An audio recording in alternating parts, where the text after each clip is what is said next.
From community gardens and public parks to porous asphalt and green roofs, Canadian communities are recognizing the value of the natural environment within urban boundaries.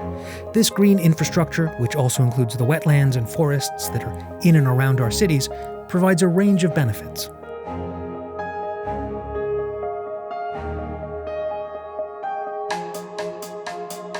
I think the way we've built our communities over the past couple hundred years has been to turn rainwater, which is a resource, into stormwater, which is a problem. So I think that we need to move past that paradigm of looking at stormwater as a problem and going back into looking at rainwater as a resource. A wetland not only can retain water from storms and minimize greenhouse gas emissions, it also provides recreation opportunities, which improves health, which improves quality of life. So really understanding if we're going to invest millions and billions of dollars in infrastructure, for example, we need to find solutions that solve multiple problems at the same time.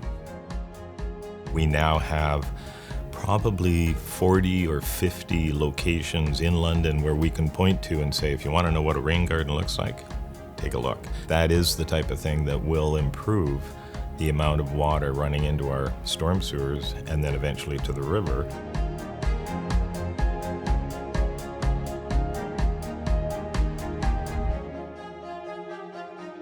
On the West Coast, we also have our own increasingly severe fire seasons, droughts. Some of that was fueled by the invasive species and the pine beetles that came in a number of years ago. So you're seeing a bit of the convergence of some vulnerabilities, some impacts.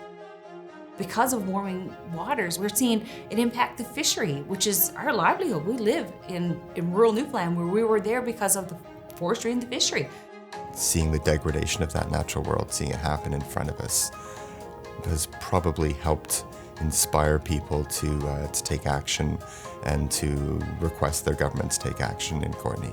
A resilient community is one that has a wide variety of different types of nature and natural systems in their community.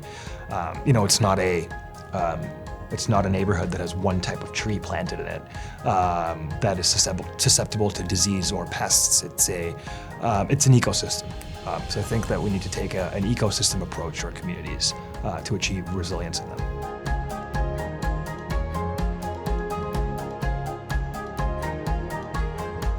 I don't think that there's any other investment we can make that has as wide a breadth of benefits as green infrastructure. And I think that the best way to articulate those benefits is to measure as many of these benefits as possible and put a dollar value on as many of them as possible and demonstrate the economic value of these benefits and also the social and environmental value. Et les citoyens se sentent toujours un peu en mode « encore des taxes ». Alors que si on allait plus dans un argumentaire de solutions nature avec des projets qui permettent une acceptabilité au niveau de la mise en place pour améliorer les coûts, au niveau même de santé publique aussi. Quand on parle des coûts de la santé, c'est majeur aussi. Les solutions nature peuvent diminuer ça, les coûts pour la société.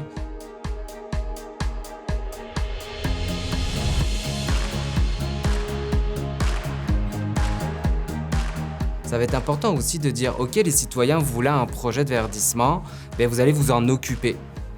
Non, il faut savoir aussi que la ville a une responsabilité d'amener le projet en vie, de le mettre sur place, mais il faut aussi qu'il soit responsable de la viabilité, de la pérennité de ce projet-là par la suite. C'est ce qui va rendre aussi les projets plus résilients. C'est pas des citoyens qui vont faire vivre le projet à vie. Là. Il faut que aussi la municipalité le prenne en charge. FCM, through our Municipalities for Climate Innovation program, has developed many resources to support municipalities in incorporating green infrastructure, including several case studies and fact sheets detailing how communities across Canada have taken action to bolster their climate resilience. Visit fcm.ca/naturalassets to access these resources.